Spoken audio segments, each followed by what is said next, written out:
I'm Rock. And I'm Carolyn. And our question of the day is, what is our favorite plant to attract butterflies? as we have right in front of us, as a matter of fact. Well, you need two things. You need nectar plants for the butterfly to drink. I've got some right here. You can look at their various butterfly plant, cone plant, daisies, zinnias, all kinds of stuff. And then, most importantly, you need milkweed, you need host plants. And for monarchs, it's milkweed. And I have two different kinds of milkweed here, but there are very, very many depending on where you live and what your native ones are or what ones you can get in the nursery. You just have to make sure that they haven't been sprayed with insecticide because that kills caterpillars. And you want caterpillars. Now, these are weeds, right? They're called weeds, milkweed. So you'd think they'd grow everywhere. And I guess in some places they do. They grow along ditches and stuff. Unless you spray them with something to kill them. That's right. And that's not good. Oh, look, it's crawling. Yes, they crawl. I have to actually watch these little suckers or they may leave. They're great escape artists. So that's it. Nectar flowers, milkweeds. Enjoy.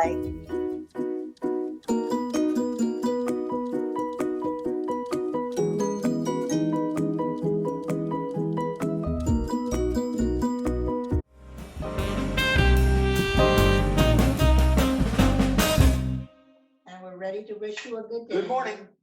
Day. Well, we already did our good day, but let me tell you again what happens in the life cycle of a butterfly. A butterfly, they have a little sex, and then That's another show. Yeah, that's another show. The female lays her eggs, and did you know she can lay 400 to 600 eggs in her very limited lifetime? Yeah, but each one of them is about the size of a pinhead, so it's not. I don't know if you'll be able to see these because they're very tiny little guys like this. They're little yellow things about the size of a pinhead. I kid you not. And then they hatch. You see the poop. Because what caterpillars do is they eat and they poop. That's what they do. That's it. Okay, so then they get to be caterpillars. And but they're not always that. They don't start out that big. They do not. No. They have to molt 4 times. Now, what's molting? You've never put on a pair of Spanx, have you? No. Let me just a minute. Let me check. No, I don't think so. Or take off a pair of Spanx, more likely. That's shimmer. Another story. That's another show. Along with the sex education, they shimmer out of their skin. And then their skin's there, they turn around and eat it because they're ecologically proper. And they get bigger. And then the 5th time they molt, they do this. They become chrysalises. Oh. Here's a chrysalis. Oh. And that's really what they do then is split their skin. Caterpillar splits the skin and does the Spanx thing again, and out comes the it's faster chrysalis. this time because they've done it before. Yeah, they know how. So they're called monarchs because they have this little gold crown there. It's a series of little gold dots around the head of the chrysalis.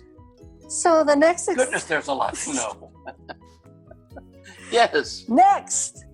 The next thing is the big metamorphosis when they emerge or eclose, as it's called. Eclose? Eclose, as opposed to enclose. Oh. Today, and from that little egg, you get what? Oh, a butterfly. Any particular kind? These are all monarchs. Different. They all go through basically the same cycle. They just need different plants to do it. Today I have 2 boys and a girl, and I'll see if one of them will want to come out. They eclosed this morning, and this is the girl. Ooh. Oh no, this is a boy. And isn't he just beautiful?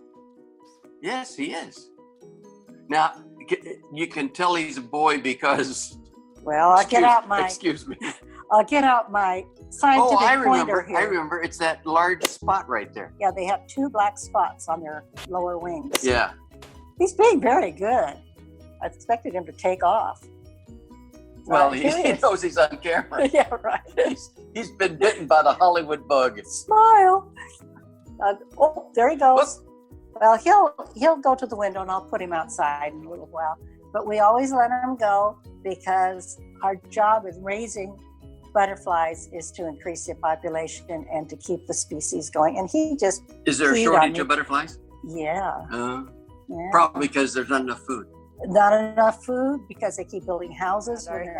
So we want to keep this going and keep them happy and but this growing. Can't be, all you got to do is feed them. This can't be a very expensive hobby, I wouldn't think. You use a lot of paper towels because you have to clean out their habitats. They poop a lot. But other than paper towels to line the bottom of the thing and buying milkweed or growing milkweed, which is preferable. Oops, look at here. Oh, another escapee.